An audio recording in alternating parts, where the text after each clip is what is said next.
अंग्रेज मौर्रिख है, वो कहता है कि इस्लाम इतनी तेजी से कैसे फैल गया।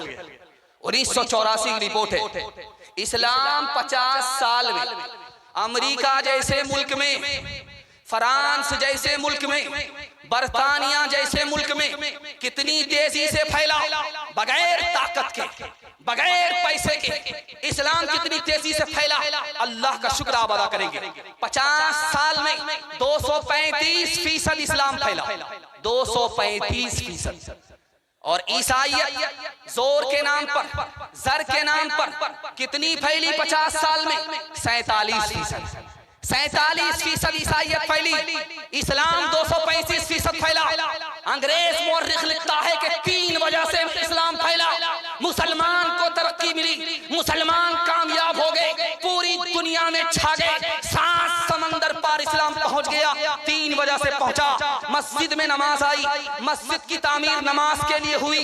आज इसी मस्जिद की आबादी के लिए, जिस पर इस्राइल का कब्जा है, मस्जिद अक्सा की आजादी के लिए जंग लड़ी जा रही है। इस्लाम फैला 3 वजह से, मस्जिद की वजह से।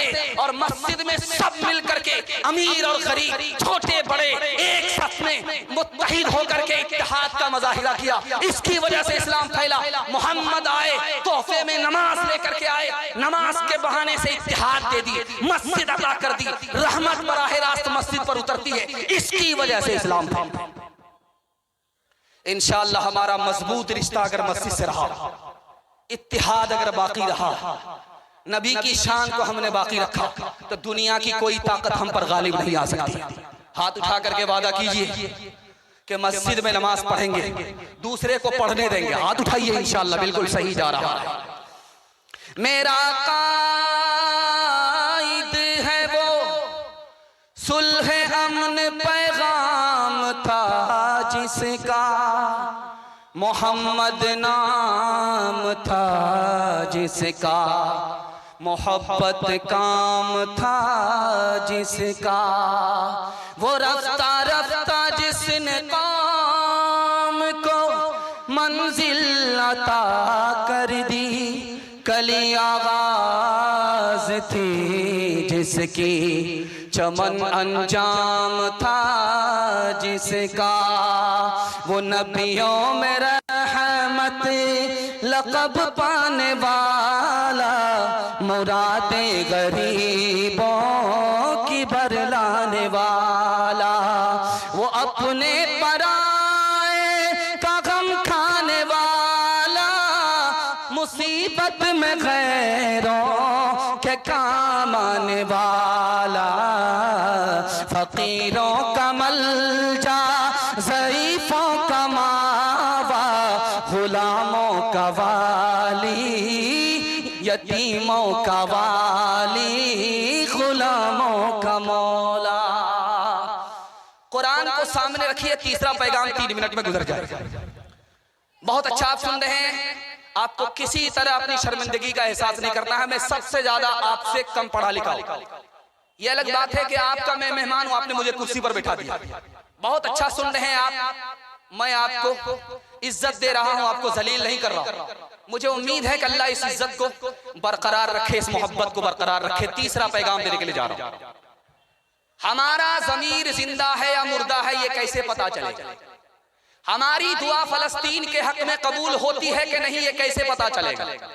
खुदा से हमारा ताल्लुक है या नहीं है, ये कैसे पता चलेगा? एक ही कसौटी है दुनिया में, एक ही चीज है जिसका अल्लाह से डायरेक्ट ताल्लुक है। वो काबा भी नहीं है, वो मस्जिद अक्सा भी नहीं है। एक ही चीज है, उसका डायरेक्ट अल्लाह से ताल्लुक है। जैसे अल्लाह बाकी, वैसे वो चीज बाकी। बाकी सारी दुनिया फना है, मखलूक है, लेकिन वो खत्म होने वाली नहीं है। जैसे अल्लाह बाकी, वैसे वो बाकी। सिर्फ और सिर्फ कुरान है, उसके अलावा कुछ नहीं है।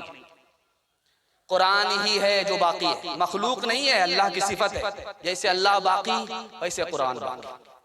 लेकिन उस कुरान की कसौटी पर हमको ये मालूम करना है, एक्सरे करना है कि मेरा ज़मीर जिंदा है कि नहीं, खुदा से हमारा ताल्लुक है कि नहीं, हमारी दुआ कबूल होती है कि नहीं। ये दिखाने के लिए जा रहा हूं। अगर इस दिल के अंदर कुरान है तो ये दिल जिंदा है। अगर इस दिल के अंदर कुरान नहीं है, ये दिल मुर्दा हो चुका है। इसलिए उसकी निशानी है कि जगाने पर भी नहीं जागता। भैंसा को जब पहली लाठी पड़ी तो कहने लगा कहीं दूर से कहीं लगता धोबी के पाट पर चोट पड़ रही। जब उसको दूसरी लाठी पड़ी तो लगता है कि हाँ करीब करीब कहीं लाठी पड़ रही है। जब उसको तीसरी लाठी पड़ी तो लगता है मुझको शक होता कहीं मेरे ऊपर लाठी पड़ रही। ये निशानी है कि दिल मर चुका है, ये नसीहत नहीं पकड़ता। और एक बात बताना है मुझे, यहां भी दुआ हो रही है, हरम में भी दुआ हो रही है, दुनिया के कोने कोने में मजलूम के लिए दुआ हो रही है। ये दुआ कबूल होती है कि नहीं, ये कसौटी बताने के लिए जा रहा है। अगर आपका कुरान से ताल्लुक है, कुरान पर आप अमल करते हैं, कुरान आप पढ़ते हैं तो आपकी दुआ कबूल होगी। अगर कुरान से आपका कोई ताल्लुक नहीं है, इसका मतलब है कि आपकी कोई दुआ कबूल नहीं होगी। कैसे पता चलेगा खुदा से हमारा ताल्लुक है? अगर कुरान से ताल्लुक है तो खुदा से ताल्लुक है, अगर कुरान से ताल्लुक नहीं है तो खुदा से कोई ताल्लुक नहीं। एक आदमी का बेटा बीमार पड़ा, उसके बाप को किसी ने कहा कुरान पढ़ो, कुरान शिफा है, तुम्हारे बच्चे को बीमारी से शिफा मिल जाए। तुम मालदार आदमी हो, जानवर कुर्बान करो, कुर्बानी अल्लाह को बेहद पसंद, तुम्हारा बेटा ठीक हो जाए। वो बड़ा सियाना था, उसने बोला कि ये तो ठीक है, चादर पे आप हजरत चंदा देते जाइए, ये तो ठीक है कि कुरान से शिफा मिलती है, ये तो ठीक है कि कुर्बानी से शिफा मिलती है, लेकिन मेरा जानवर अभी जंगल में गया, वहां से आने में ज्यादा देर हो जाएगी, इसलिए जानवर की कुर्बानी छोड़ दीजिए, कुरान पढ़ करके मेरे बेटे के लिए दुआ कर दीजिए। तो कहने वाले ने सच्चाई बताई कि कुरान तुम्हारी जबान पर है, दिल के अंदर नहीं है। दिल के अंदर जो चीज घुस गई है वो मालो दौलत है, जिसको दिल के अंदर रहना चाहिए वो तो जबान पर है, और जिसको जेब में रहना चाहिए वो दिल के अंदर चली गई है। ये देख लीजिए, ये रुमाल घूम रहा मस्जिद मदरसे के लिए, लेकिन देखिए इसमें चंदा देने वाले कितने लोग। क्या मतलब हुआ? ये मतलब साफ है। एक्सरे बता रहा है कि जेब में अगर पैसा होता तो चंदे में पैसा जाता, जेब में पैसा नहीं है, पैसा तो दिल के अंदर उतर गया। हाथ जोड़ करके मैं आपसे कहता हूं, कतरा कतरा दरिया होता है। आपकी जेब में अगर पैसा है तो दे दीजिए, ये मौका बार बार नहीं आता। गुजराती कौम तरक्की क्यों कर रही है? उसके यहाँ पेटी होती है सदका का, वो लोग ढूंढते रहते हैं कि कहां से कोई आदमी मिल जाए, और हम लोग आदमी को बोझ समझते हैं, इसलिए हम लोग पीछे हैं, गुजराती सबसे आगे। मैं गारंटी बता रहा हूं, आपका तरक्की चाहते हैं तो सदका की पेटी रखिए। आपकी 3 चीज में अल्लाह इजाफा करेगा, बुखारी की हदीस है। उम्र भी बढ़ा देगा, सेहत भी बढ़ा देगा, रोजी भी बढ़ा देगा। इंशाअल्लाह मदरसे से वादा करेंगे, चंदा कम देंगे, हाथ उठाइए इंशाअल्लाह। ये देखिए अभी तक मुकम्मल बेदार नहीं। शुक्र है राह तरक्की में अगर बढ़ते हो, शुक्र है राह तरक्की में अगर बढ़ते हो, ये तो बदलाओ के कुरान भी कभी पढ़ते हो, ये तो बदलाओ वो ज़माने में मुअज़्ज़ज़ थे, मुसलमान हो गए और हम खार हुए, तारीके कुरान हो गए और हम खार।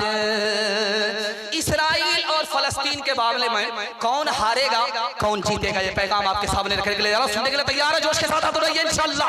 जब आप हाथ उठाते हैं जोश के साथ, मुझे समझ में आता है कि आप थके नहीं हैं, जिंदा है, बेदारी के साथ सुनने के लिए जा रहे हैं। ध्यान से सुनिएगा। हमारे घर में छोटा छोटा बिच्छू होता, वो चौकी के नीचे होता, देखेंगे आप, जब चौकी हटाया तो बिच्छू निकलता, तो फौरन हमारा बच्चा चप्पल लेकर के, जूता लेकर के उसको मारना शुरू कर देता। अरे भाई, उस बिच्छू ने तो तुमको काटा नहीं, लेकिन आते ही तुमने उसको चप्पल से मारा, जूता से मारा। ऐसा क्यों है? राज बता रहा। गुलसिता में लिखा है, किसी आरिफ ने कहा ये बिच्छू निकलता है, हमें काटता भी नहीं, हमारे बच्चे को काटता भी नहीं, लेकिन उसको जूते से मारा जाता है। क्यों? ये राज सुनिए। जब बिच्छू अपने माँ के पेट में होता है तो माँ उसको पालती है, उठाती है, लेकिन जैसे ही वो बड़ा होता है अपनी माँ के पेट को चीर करके बाहर निकल जाता है। जिसने अपनी माँ के साथ सितम किया उसका अंजाम दुनिया में यह है कि जहां भी नजर